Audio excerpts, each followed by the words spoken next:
It can be so confusing to understand where the real estate market is at. You have national headlines telling you that markets are poised to crash and foreclosures are about to run rampant. And then you have local realtors telling you that it is a great time to sell, but they don't necessarily show you the data to back that up.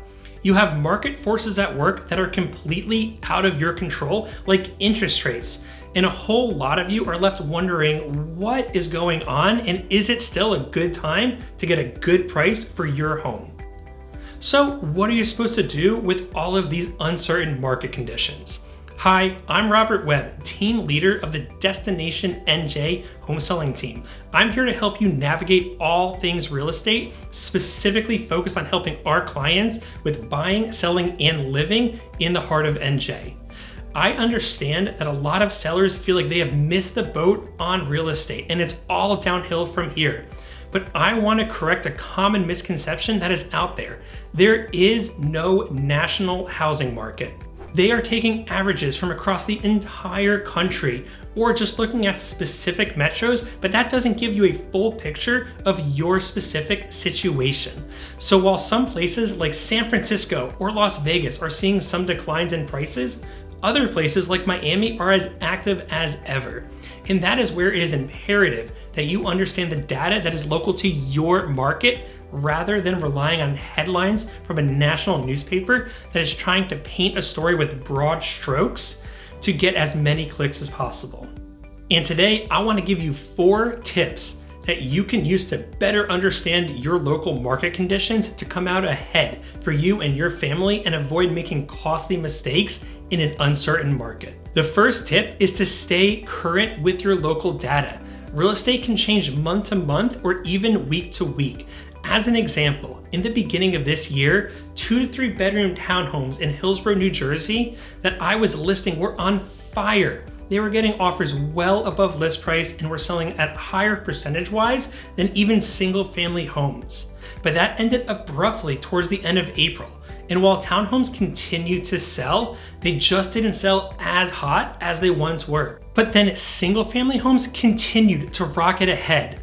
And if you were in tune with this data in your market, then you could have overpriced and sat on the market and potentially sold even lower than you would have had you been in tune with where the market was and priced appropriately for the new reality.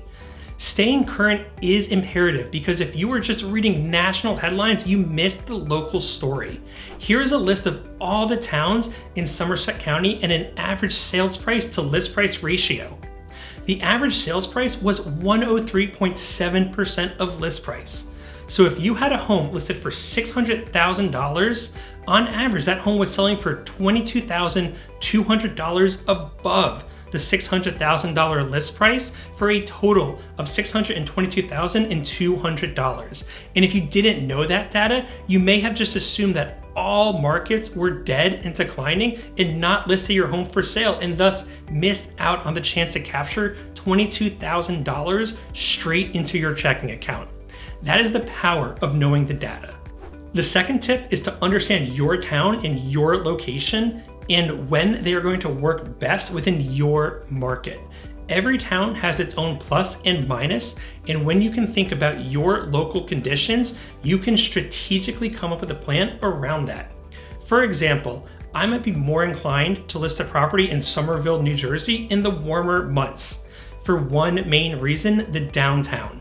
In the summer months, a lot of people come and visit the town's downtown and thus are shopping at all the shops and restaurants and get to enjoy the general vibe. They're going to be in town and thus more likely to ponder what it would be like to live here more often instead of having to commute and park just to enjoy it. Could they be a few steps away from downtown? So months like May, June, and July might be the most critical months to capitalize on this. Whereas a town like Basking Ridge, which is widely known for its school system, might see more success in months like April, May, and June, where people want to capitalize on being able to buy a home, move in, and get settled before the new school year starts in September. So understanding what your town offers is going to let you largely ignore the national data and capitalize on local information to come out on top. Next up, I want to highlight interest rates. I know that it is probably the last thing that you will find interesting, but interest rates are extremely important when it comes to selling your house, even if you're not getting a mortgage on the next place you're moving to. The lower interest rates move, the more purchasing power a potential buyer has. That is one of the reasons we had such an extreme run up in housing prices over the last 2.5 years, is that rates were at or below 3% for so long. People were able to borrow so much more money and actually end up paying less per month on that house. So while I'm not suggesting that you monitor interest rates daily, if you are thinking about selling your home in the near future, it is a good idea just to get a general sense of where rates are and where they are headed.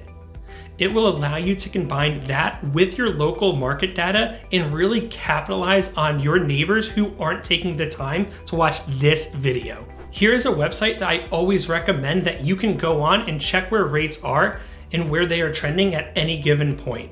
I'm gonna leave the link down below in the description as well, so that if you wanna check it out and bookmark it for the future, you can. And the last tip on my list is to find a rock star real estate agent. A good agent is going to be up to date on all of this data and be able to guide you accordingly. They are going to save you time and money and a lot of headaches if you find the right one. I have a video that I'm going to leave down below as well that highlights some of the things you want to look for in a rockstar real estate agent, so you can check that out as well. If you like this type of content, make sure you like this video and subscribe. And if you want to get started working with me and my team in the heart of NJ, buying or selling a home, I want to invite you to also click that link down below in the description. I would love to learn more about your needs and see how I could help. I'll see you in the next one.